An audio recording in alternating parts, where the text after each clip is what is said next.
जल प्रवाह पावित स्थले गलेवलंबितांबुजं तुंगमालिकां टमटमटमटमनिनादवडमरवयं चकार चंड तांडवं तनोतु नः शिव शिवम्। कि इरादे रोज बनते हैं, बन के बिगड़ जाते हैं, और रामेश्वरम वही जाते हैं जिन्हें भोले बाबा बुलाते हैं। मैंने काशी से गंगा का जल लिया और फिर बढ़ा पैदल पैदल पैदल रामेश्वरम की तरफ।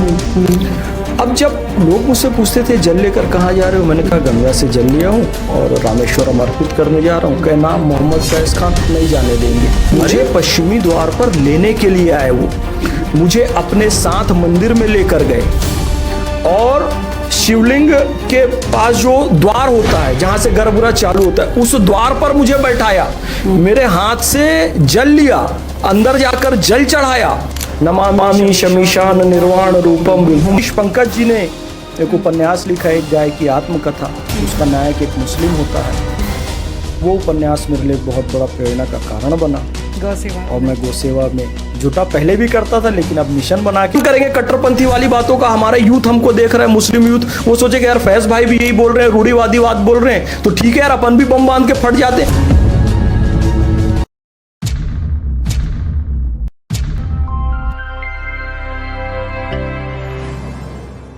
जय श्री राम, भारत माता की जय, हर हर महादेव। तो ये तो भोले बाबा का महीना है, ये तो श्रावण का मास है, उनको तो राम जी भी स्वीकार है। नमामि शमीशान निर्वाण रूपम विभुम व्यापकम ब्रह्म वेदा स्वरूपम। तो राम जी ने वंदना की शिव जी की, रामेश्वरम स्थापित किया तो राम भी स्वीकार।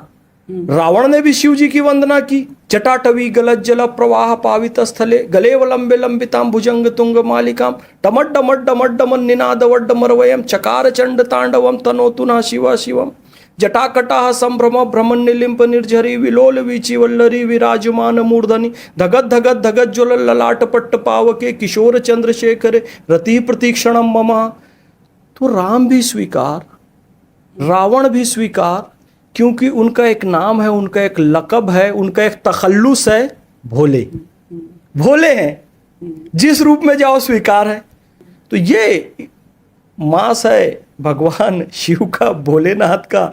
आपने मुझे कह दिया कि मैं बहुत ज्ञानी हूँ, नहीं हूँ मैं ज्ञानी, नहीं हूँ मैं ज्ञानी, मैं संतों के चरणों की धूल हूँ। लेकिन फैज जी, बहुत बड़ी बात है कि यही वो सावन का महीना है जिस वक्त एक बार आपने संकल्प किया था और ऐसी कांवड़ यात्रा भीतर से निकली थी कि आप सीधा रामेश्वरम पहुंच गए थे। वो क्या वाकया था? देखिए, एक बात है, अक्सर हम कहते हैं कि इरादे रोज बनते हैं, बन के बिगड़ जाते हैं, और रामेश्वरम वही जाते हैं जिन्हें भोले बाबा बुलाते हैं। बिल्कुल। जो ये कांवड़ यात्रा चल रही है ना, इसका जो मुख्य रूट है सनातन संस्कृति का, आज से नहीं प्राचीन काल से, काशी का जल लेकर रामेश्वरम में अर्पित करना होता है। तो मैंने पूरे देश की पदयात्रा की, लेह से कन्याकुमारी और कन्याकुमारी से वैष्णो देवी, 15,000 किलोमीटर 30 महीने में। तो 24 जून 2017 से मैं चला था और फिर 3 जनवरी 2020 को मैं पहुंचा माता वैष्णो देवी। तो इस रूट में मैं काशी पहुंचा और मुझे पता था, मेरे बाबा सत्यनारायण मौर्य जी हमारे गुरुदेव हैं, उन्होंने बताया था, बेटा ये सबसे बड़ा रूट जो है, सबसे प्राचीन जो रूट है और सबसे पुण्य वाला जो रूट है, काशी से रामेश्वरम का है।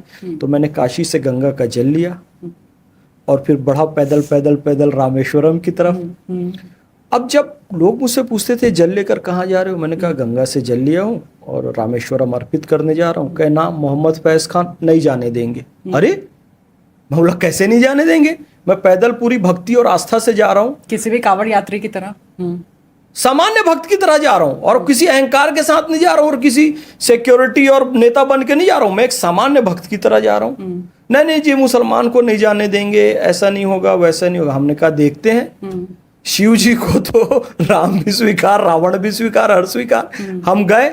आश्चर्य की बात है, मुझे मंदिर से थोड़े दूर पहले, करीब 25-30 किलोमीटर पहले, राम मूर्ति जी मिले। राम मूर्ति जी पर ये आरोप कि बहुत कट्टर हिंदू नेता हैं और मुसलमानों पर दंगे फसाद के 40 केस उन पर दर्ज हैं। वो राम मूर्ति जी मेरे पास आते हैं, तमिल के अलावा कुछ नहीं आती है, मेरे को हिंदी आती है, टूटी फूटी तमिल उन्होंने बोली, टूटी फूटी हिंदी मैंने बोली, थोड़े बहुत एक दो इंग्लिश के शब्दों का प्रयोग किया। उनको पता चला मोहम्मद फैज खान काशी से गंगा जल लेकर आ रहा है रामेश्वरम में अर्पित करने के लिए। वो स्वयं मंदिर गए, वहां के पुरोहितों से बात की। जो 10-12 पुरोहित होते हैं ना, जिनको शिवलिंग के पास जाने का अधिकार होता है, उनमें से करीब 7-8 पुरोहित पश्चिमी द्वार, जिधर सागर है, महासागर है, उस तरफ वो जो द्वार है रामेश्वरम मंदिर का, मुझे पश्चिमी द्वार पर लेने के लिए आए। वो मुझे अपने साथ मंदिर में लेकर गए और शिवलिंग के पास जो द्वार होता है जहां से गर्भगृह चालू होता है, उस द्वार पर मुझे बैठाया, मेरे हाथ से जल लिया, अंदर जाकर जल चढ़ाया। मुझे थोड़ी सी अच्छा भी लग रहा था, लेकिन मुझे शर्मिंदगी हो रही थी। पीछे लाखों की भीड़, कितनी धक्का मुक्की होती है आपको पता है। ये 12 दिन बहुत विशेष होता है। और मैं द्वार पर बैठा हुआ हूं और पुरोहित मुझे कह रहे हैं आप आराम से बैठे रहो जब तक बैठना है, आप दर्शन करिए, आराम से दर्शन कीजिए। फिर आपको तो मानना पड़ेगा कि सनातन में जो कहा गया, जात पात पूछे नहीं कोई, हरि को भजे सो हरि का होई।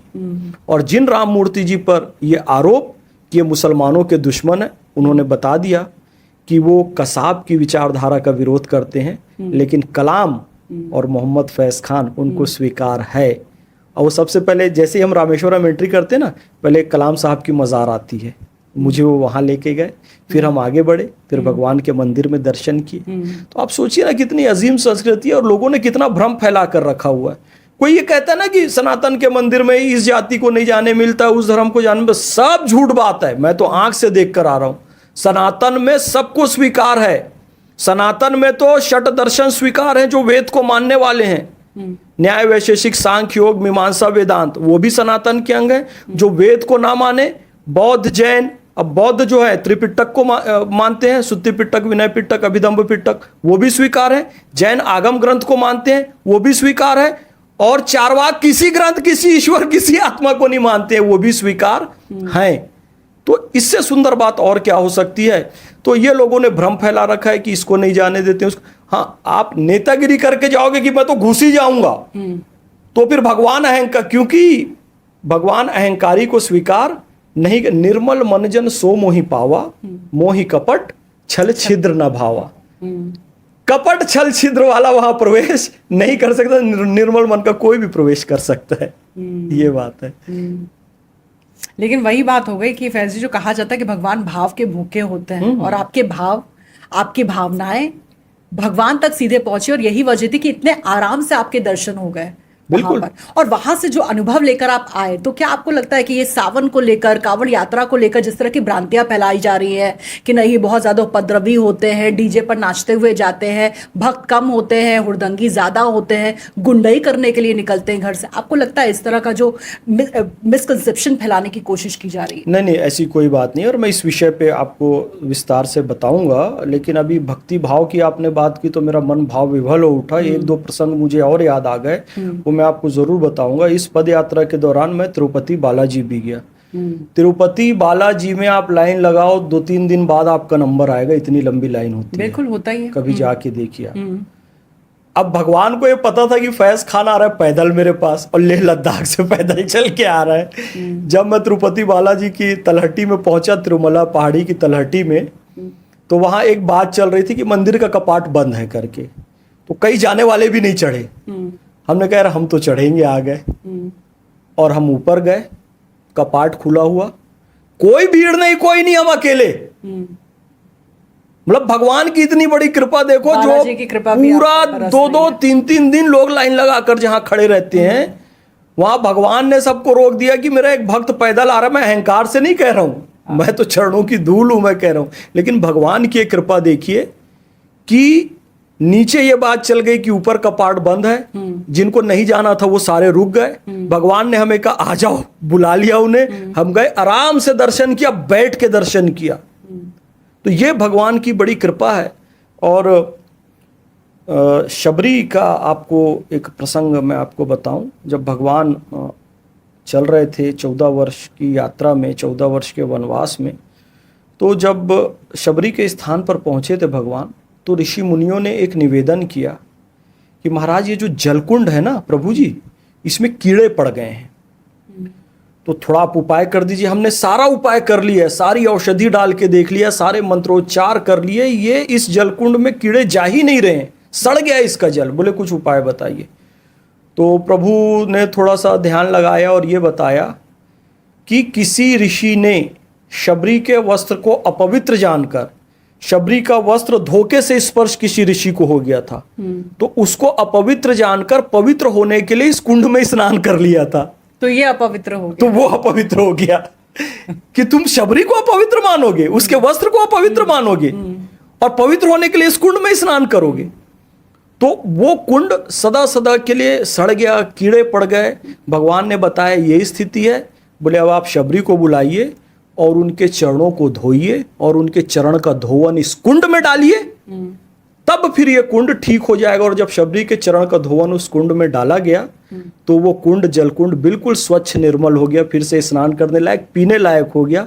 तब भगवान कहते हैं कि शबरी जो एक भीलनी थी, नवधा भक्ति कहूँ तो ही पाई, सावधान सुनु धरु मन माही, प्रथम भक्ति संतन कर संगा, दूसरी रति मम कथा प्रसंग, गुरुपद पंकज सेवा, तीसरी भक्ति अमान, चौथी भक्ति मम गुणगण करई कपट तजिगान, मंत्र जाप मम दृढ़ विश्वासा, पंचम भजन सुवेद प्रकाशा, छठ दम शील बिरति बहुकर्मा, निरत निरंतर सज्जन धर्मा, सातव सम मोहि मैं जग देखा, मोते संत अधिक करी लेखा, आठव जथा लाभ संतोषा, सपने हूँ नहीं देखई परदोषा, नवम सरल सब सन छलहीना, मम भरोसी हरस न दीना, नौ महु एकहु जिनके होई, नौ महु एकहु जिनके, मतलब नौ में से एक भक्ति भी जिसके पास हो जाए वो भगवान को बड़ा प्यारा होता है। और शबरी को तो नवधा भक्ति का आशीर्वाद भगवान ने दे दिया कि शबरी तुम्हारी इस भक्ति के कारण जो बड़े बड़े योगियों को, योगी वृंद दुर्लभ गति जोई तो कहूं आज सुलभ भई सोई, जो बड़े बड़े योगियों को गति दुर्लभ है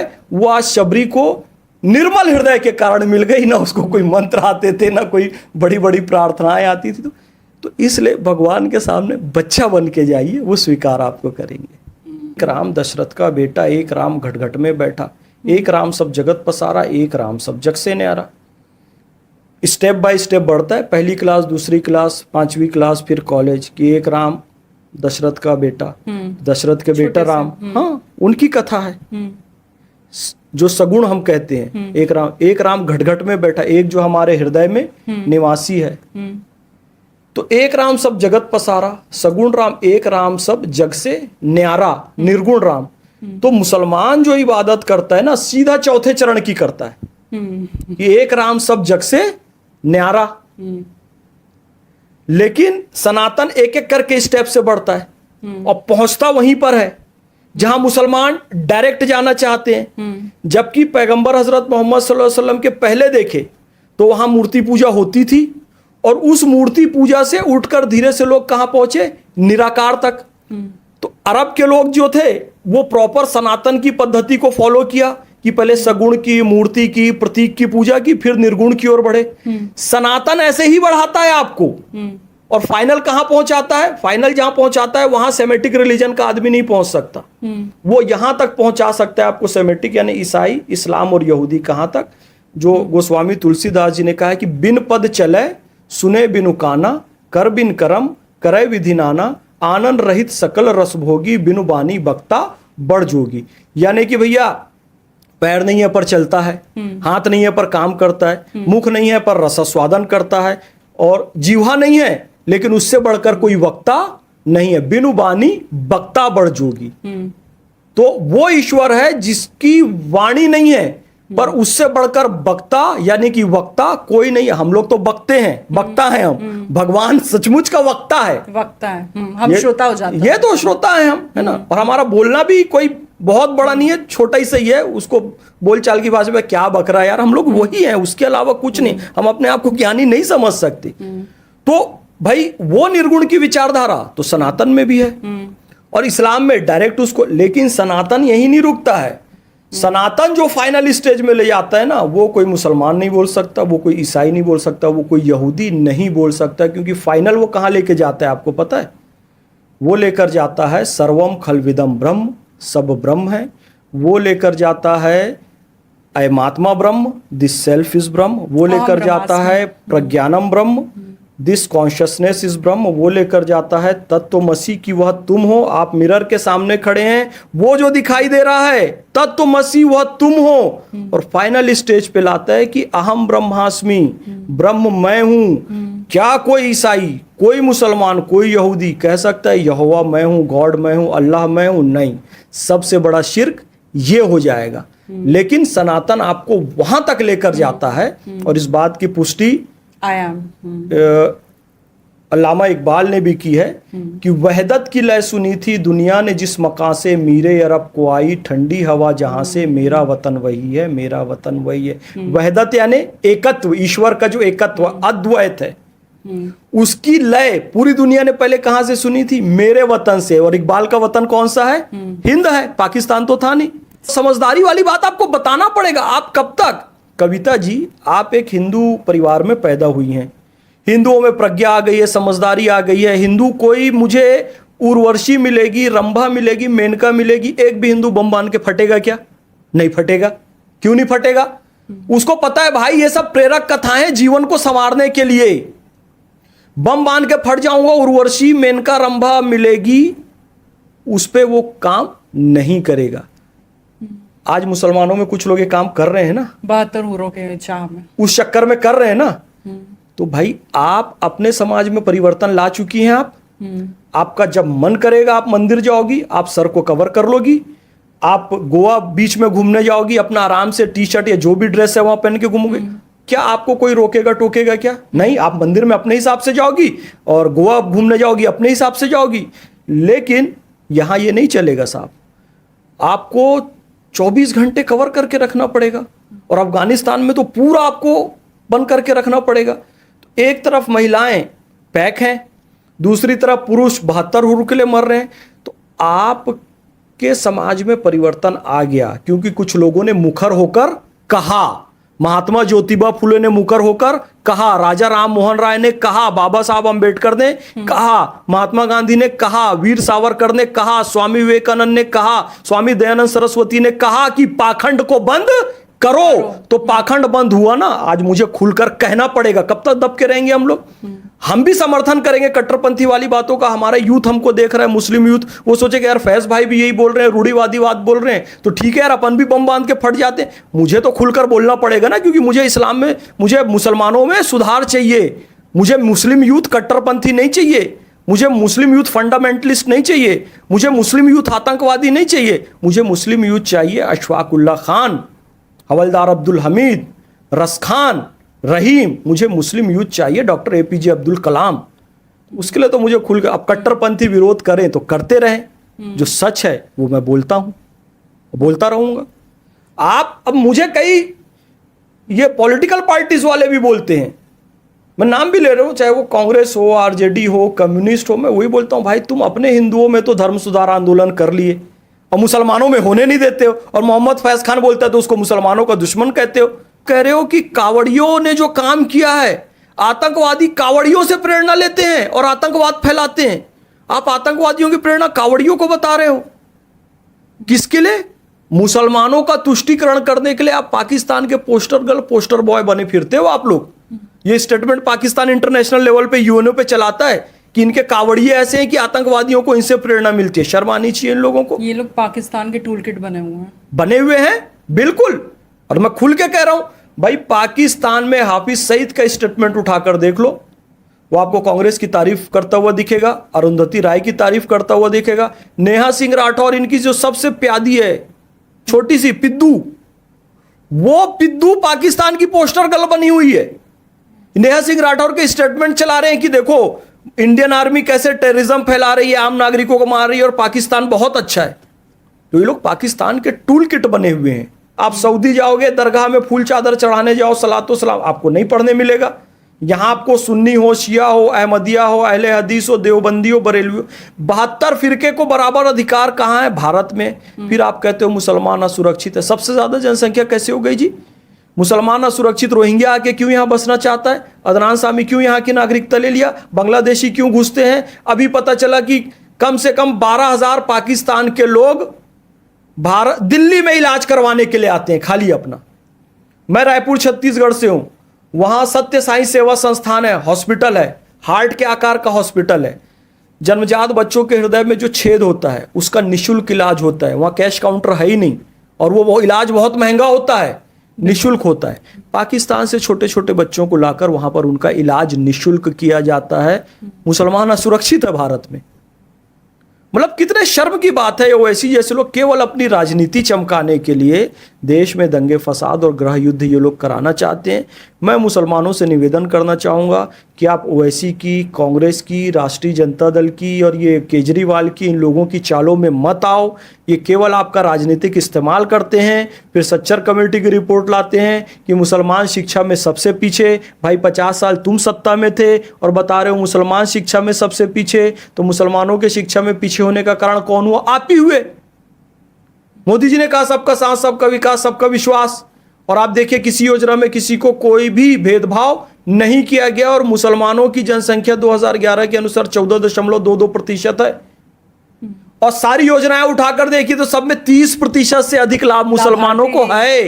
यानी जनसंख्या के एवरेज से ज्यादा लाभ मुसलमान ले रहे हैं। फिर कहते हैं जी मुसलमान खतरे में है। कहने का यह मतलब है कि आप केवल मुसलमानों को राजनीतिक टूल बनाकर अपनी राजनीतिक वोट बैंक, मुसलमानों को वस्तु नहीं समझते हैं, मुसलमानों को जीता जागता इंसान नहीं समझते हैं, उनको ना काठ की कुर्सी समझते हैं, वोट बैंक समझते हैं, वस्तु समझते हैं। ये बड़ी शर्मनाक बात है। हूर कहाँ है? जन्नत में है। और जन्नत कहाँ है? माँ के कदमों में है। ये आप नहीं बताओगे कि जन्नत माँ के कदमों में कहा गया तो A बराबर B और B बराबर C, तो A बराबर C। हूर कहाँ है? जन्नत में है। और जन्नत कहाँ है? माँ के कदमों में है। तो हूर कहाँ है? माँ के कदमों में है। तो भाई अपनी माँ के चरणों की सेवा करो, अपने माँ की चरणों की, तो संसार में तुमको सुख मिलेगा। यही जन्नत है। इस दुनिया को जहन्नम बनाकर उधर कोई जन्नत आपको मिलने वाली नहीं है। माँ की सेवा। और माँ दोनों माँ है। एक तो माँ जिसने आपको जन्म दिया और एक माँ जिसने आपके बच्चे को जन्म दिया, वो भी एक माँ है। पत्नी के साथ आप भेदभाव नहीं कर सकते, दोनों माँ है। और एक माँ और है देश, और एक माँ और है जो कि भगवान रामचंद्र जी को जब लक्ष्मण कहते हैं कि भैया लंका तो विजय कर लिए हैं, अब हर विजित सेना क्या करती है? अब हम जीते हैं ये देश, यहां पर मौज करेंगे, ऐश करेंगे, यहाँ के साधनों का उपभोग करेंगे, यहाँ के खान पान और सुंदर सुंदर कन्याएं इनका उपभोग करेंगे। हर सेना की यह मानसिकता होती है जीतने के बाद। पाकिस्तान में भी आप उठाकर देख लो, पाकिस्तान के मौलाना ये चर्चा कर रहे हैं कि हम हिंदुस्तान जीतेंगे तो कौन सी हीरोइन को कौन लेगा। इतने गलीज लोग हैं वो। राम जी के सामने भी यही प्रश्न आया कि अब यहां कुछ दिन रुकते हैं और मौज करेंगे, सोने की लंका है। तो राम जी ने क्या कहा पता है? वाल्मीकि रामायण में लिखा है, अपि स्वर्णमयी लंका नमे लक्ष्मण रोचते जननी जन्मभूमिश्च स्वर्गादपि गरीयसी। कि हे लक्ष्मण, यद्यपि लंका सोने की है किंतु मेरी इसमें कोई रुचि नहीं है, क्योंकि अपनी मातृभूमि से बहुत दूर हूं और बहुत दिनों से दूर हूं। अब सीधा अपनी मातृभूमि जाऊंगा, क्योंकि जननी और जन्मभूमि स्वर्ग से भी महान है। जन्मभूमि भी एक आपकी माँ है, मादरे वतन है, जन्मभूमि है। इस माँ से भी प्यार जय नहीं होगी। अरे भारत माता की जय कहना तो कुरान शरीफ में लिखा हुआ है, संविधान में लिखा है। मैं तो पॉडकास्ट में कह रहा हूं ना, मातरम कहना, भारत माता की जय कहना, या सार्वजनिक गणेशोत्सव ने प्रेरित किया स्वतंत्रता संघर्ष को, शिवाजी जयंती ने प्रेरित, छत्रपति शिवाजी जयंती ने प्रेरित किया स्वतंत्रता संघर्ष को, गीता रहस्य बाल गंगाधर तिलक ने लिखा, उसने प्रेरित किया स्वतंत्रता संघर्ष को। इन सब का सम्मान करो, भारत माता की जय बोलो। संविधान में लिखा हुआ है, सारा आर्टिकल सहित और बिंदु सहित आपको मैं बता चुका हूं। तो ये लोग झूठ बोलते हैं, वर्गलाते हैं। मुसलमानों में ये बात है ना, शिक्षा की कमी है, उनको भड़काना वर्गलाना आसान होता है। अच्छा, मैं जो बात बोल रहा हूं कोई काट के दिखा दे, और किसी के सीने पर सांप लौट रहा है भारत में रहकर, यह पॉडकास्ट देखकर किसी भी भारतीय के मन में सीने पे सांप लौट रहा है, तो साले तू वतन का गद्दार है। क्यों? क्योंकि मैं तो भारत की अजमत की तारीफ कर रहा हूं ना, अपने देश की प्रशंसा करूं ना, यहीं से अन्न पानी इज्जत दौलत शोहरत सब पा रहा हूं ना। और तू भी यही रह रहा है, मेरा पॉडकास्ट सुन रहा है और तेरे सीने में सांप लौट रहा है, यानी कि यहां की मिट्टी का तू गद्दार है कि इसकी तारीफ सुन के तू चिढ़ रहा है, जल रहा है, कूड़ रहा है, तो कितना बड़ा गद्दार है अपने अंदर देख ले। तो पॉजिटिव व्याख्या कीजिए, सकारात्मक व्याख्या कीजिए। हमारा देश दुनिया का सबसे अच्छा देश है, यही मैं कहना चाहूंगा। भारत में रहते हैं और पाकिस्तान की जय करते हैं, ऐसे भी लोग होते हैं। हाँ, है ना, क्यों नहीं है। और ये उसी विचारधारा, ओवैसी के मंच से पाकिस्तान जिंदाबाद का नारा लगा है, आपको मैं बताऊं। और आप हैदराबाद जो है ना, ये लोग पाकिस्तान में मिला देंगे, इसके लिए दिल्ली पर हमला करने के लिए आ रहे थे 1947 में।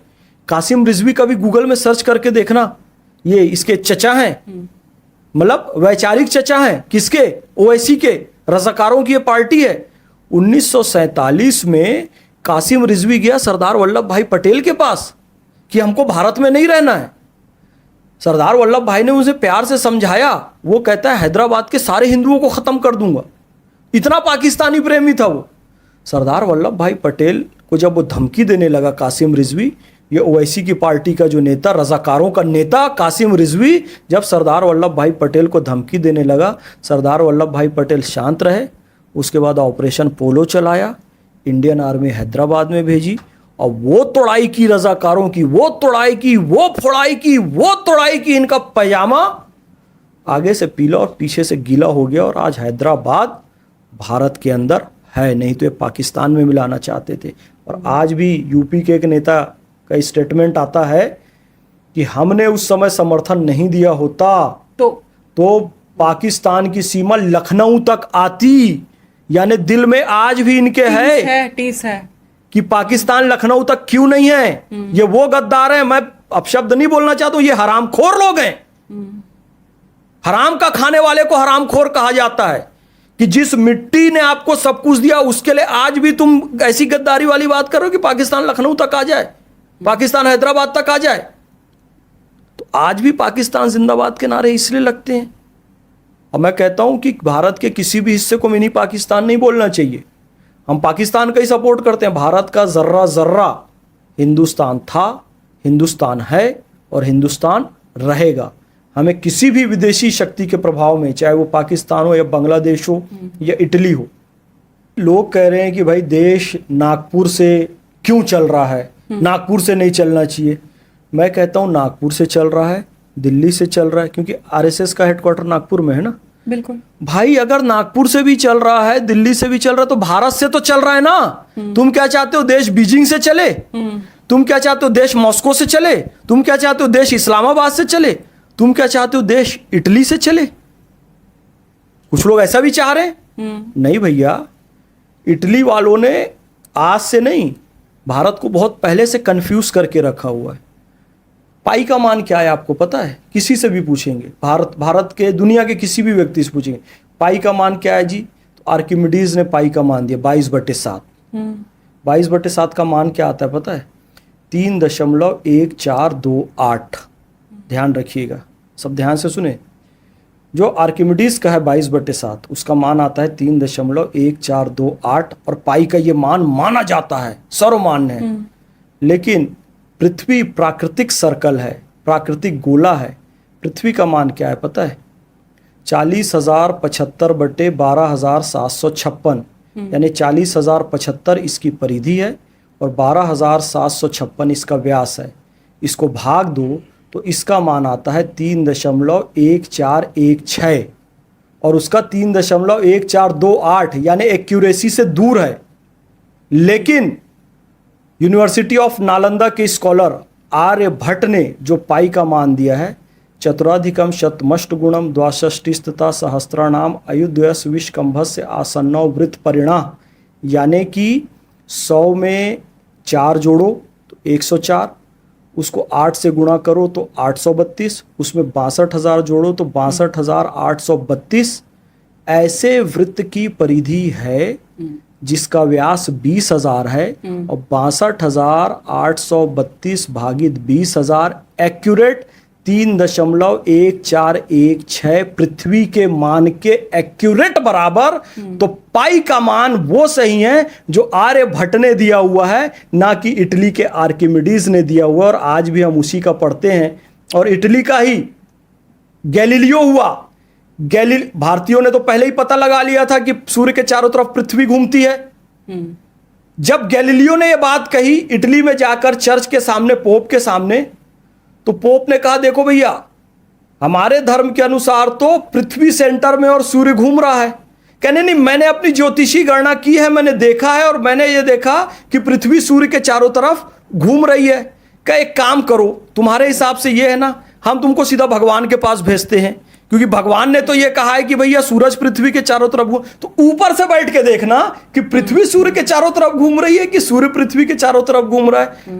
तो गैलीलियो डर गया, नहीं महाराज, मैं फिर से एक बार रिसर्च कर लेता हूं। अब जान की बात थी तो बेचारा कहता है नहीं महाराज, मैंने फिर से सर्च किया तो ये पाया कि सूरज ही पृथ्वी के चारों तरफ घूम रहा है, पृथ्वी स्थिर है। भैया जान बचानी थी।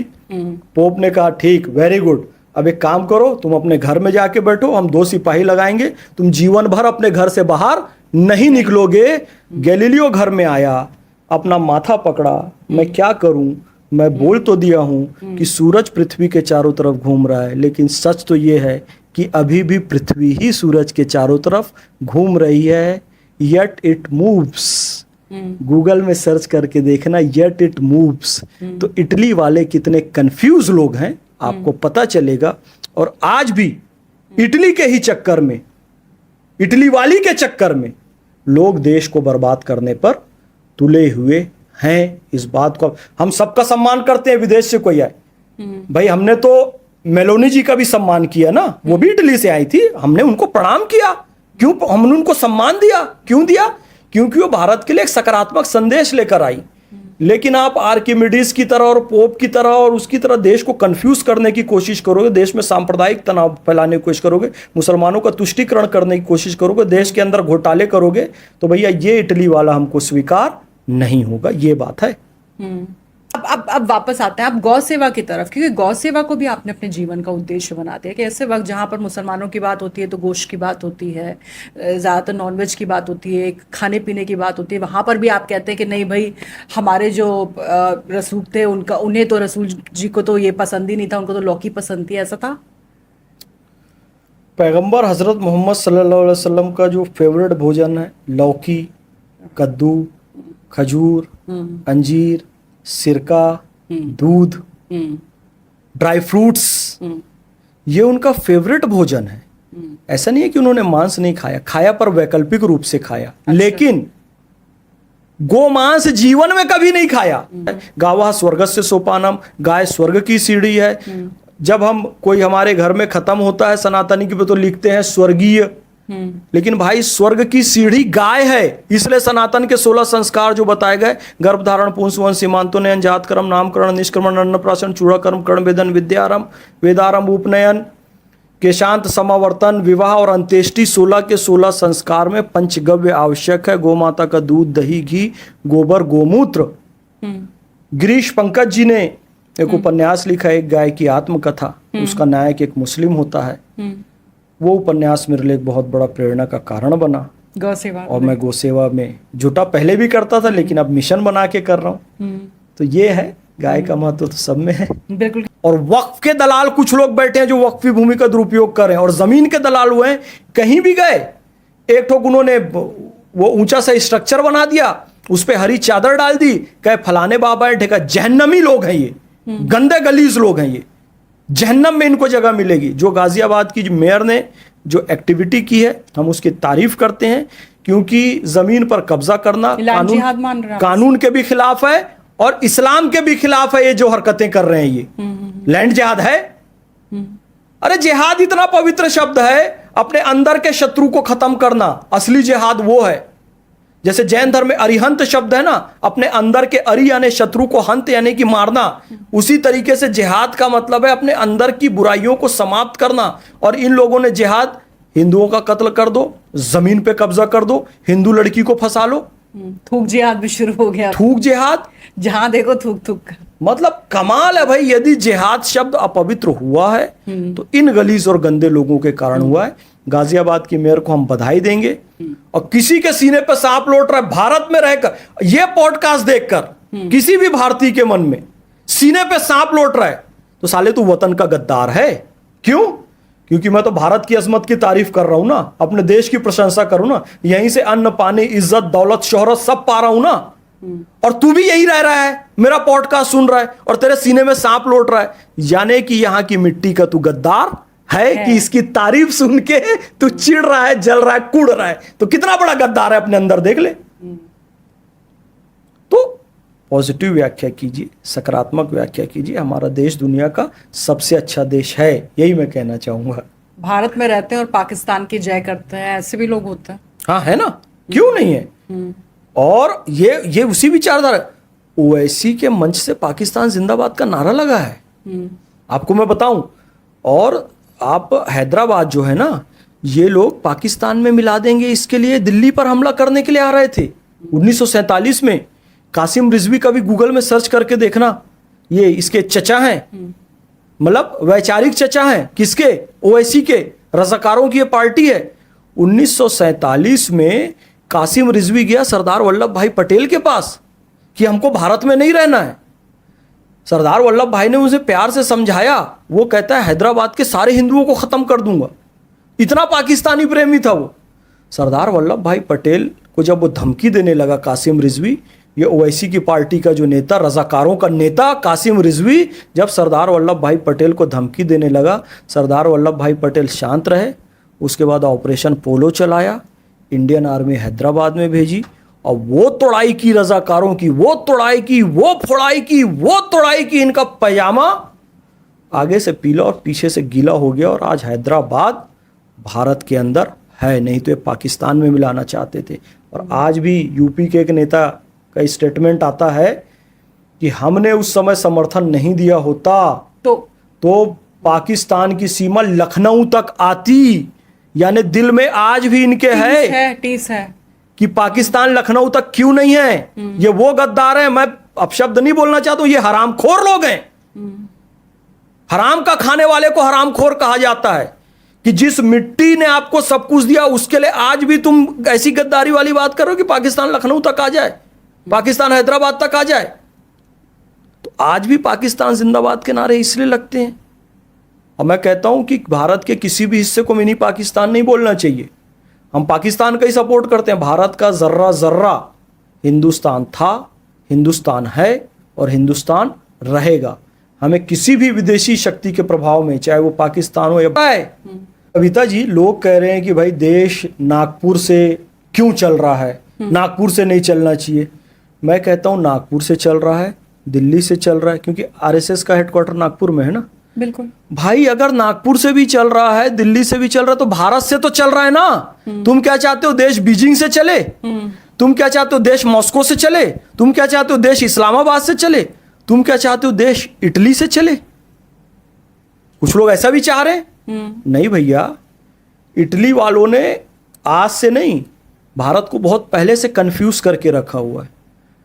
पाई का मान क्या है आपको पता है? किसी से भी पूछेंगे, भारत के, दुनिया के किसी भी व्यक्ति से पूछेंगे पाई का मान क्या है जी, तो आर्किमिडीज ने पाई का मान दिया 22/7। 22/7 का मान क्या आता है पता है? 3.1428। ध्यान रखिएगा, सब ध्यान से सुने। जो आर्किमिडीज का है 22/7, उसका मान आता है 3.1428 और पाई का ये मान माना जाता है, सर्वमान्य है।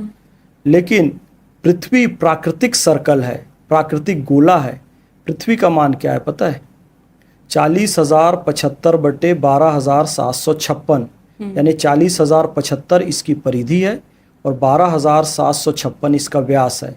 इसको भाग दो तो इसका मान आता है 3.1416 और उसका 3.1428, यानी एक्यूरेसी से दूर है। लेकिन यूनिवर्सिटी ऑफ नालंदा के स्कॉलर आर्यभट्ट ने जो पाई का मान दिया है, चतुराधिकम शतमष्ट गुणम द्वाषष्टिस्तता सहस्त्राणाम अयुद्वयस विष्कंभस्य आसन्नौ वृत्त परिणाम, यानी कि 100 में 4 जोड़ो तो 104, उसको 8 से गुणा करो तो 832, उसमें 62,000 जोड़ो तो 62,832 ऐसे वृत्त की परिधि है जिसका व्यास 20,000 है और 62,832 भागित 20,000 एक्यूरेट 3.1416 पृथ्वी के मान के एक्यूरेट बराबर। तो पाई का मान वो सही है जो आर्यभट्ट ने दिया हुआ है, ना कि इटली के आर्किमिडीज ने दिया हुआ। और आज भी हम उसी का पढ़ते हैं। और इटली का ही गैलीलियो हुआ। भारतीयों ने तो पहले ही पता लगा लिया था कि सूर्य के चारों तरफ पृथ्वी घूमती है। जब गैलीलियो ने यह बात कही इटली में जाकर चर्च के सामने, पोप के सामने, तो पोप ने कहा देखो भैया, हमारे धर्म के अनुसार तो पृथ्वी सेंटर में और सूर्य घूम रहा है। कहने नहीं, मैंने अपनी ज्योतिषी गणना की है, मैंने देखा है और मैंने ये देखा कि पृथ्वी सूर्य के चारों तरफ घूम रही है। क्या एक काम करो, तुम्हारे हिसाब से ये है ना, हम तुमको सीधा भगवान के पास भेजते हैं, क्योंकि भगवान ने तो ये कहा है कि भैया सूरज पृथ्वी के चारों तरफ घूम, तो ऊपर से बैठ के देखना कि पृथ्वी सूर्य के चारों तरफ घूम रही है कि सूर्य पृथ्वी के चारों तरफ घूम रहा है। तो गैलीलियो डर गया। नहीं महाराज, मैं फिर से एक बार रिसर्च कर लेता हूं। अब जान की बात थी तो बेचारा कहता है नहीं महाराज, मैंने फिर से सर्च किया तो ये पाया कि सूरज ही पृथ्वी के चारों तरफ घूम रहा है, पृथ्वी स्थिर है। भैया जान बचानी थी। पोप ने कहा ठीक, वेरी गुड, अब एक काम करो, तुम अपने घर में जाके बैठो, हम 2 सिपाही लगाएंगे, तुम जीवन भर अपने घर से बाहर नहीं निकलोगे। गैलीलियो घर में आया, अपना माथा पकड़ा, मैं क्या करूं, मैं बोल तो दिया हूं कि सूरज पृथ्वी के चारों तरफ घूम रहा है, लेकिन सच तो ये है कि अभी भी पृथ्वी ही सूरज के चारों तरफ घूम रही है। Yet it moves. गूगल में सर्च करके देखना, येट इट मूव्स। तो इटली वाले कितने कंफ्यूज लोग हैं आपको पता चलेगा। और आज भी इटली के ही चक्कर में, इटली वाली के चक्कर में लोग देश को बर्बाद करने पर तुले हुए हैं। इस बात को हम सबका सम्मान करते हैं, विदेश से कोई आए। भाई हमने तो मेलोनी जी का भी सम्मान किया ना, वो भी इटली से आई थी, हमने उनको प्रणाम किया। क्यों हमने उनको सम्मान दिया? क्यों दिया? क्योंकि वो भारत के लिए एक सकारात्मक संदेश लेकर आई। लेकिन आप आर्किमिडीज की तरह और पोप की तरह और उसकी तरह देश को कंफ्यूज करने की कोशिश करोगे, देश में सांप्रदायिक तनाव फैलाने की कोशिश करोगे, मुसलमानों का तुष्टीकरण करने की कोशिश करोगे, देश के अंदर घोटाले करोगे, तो भैया ये इटली वाला हमको स्वीकार नहीं होगा। ये बात है।